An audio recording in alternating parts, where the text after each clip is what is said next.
If you are lazy like I am, you want to automate everything. Let me show you. In the previous tutorial, we automated the creation of user IDs in Linux. That's how we created these IDs. If you want to see the video, you can check it out in the description.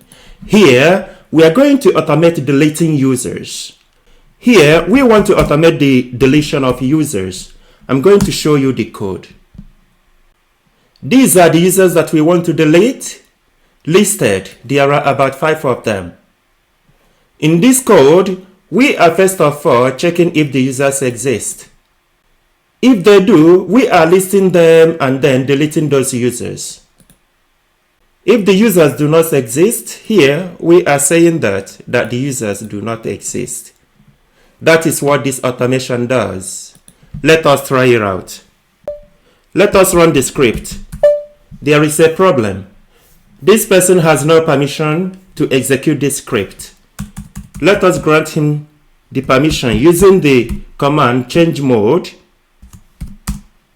name of the file. Now let us run it. Let us provide a password. The users have been deleted. Let us check it again. Now as you can see, there are only 4 users remaining here. When we ran this command before, we had all these 5 users.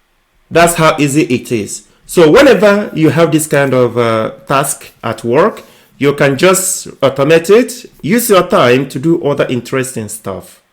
I hope you enjoyed this tutorial. May I ask you to please subscribe to this channel, to like and to share. Watch the next video in order to see other things you could automate. Thank you.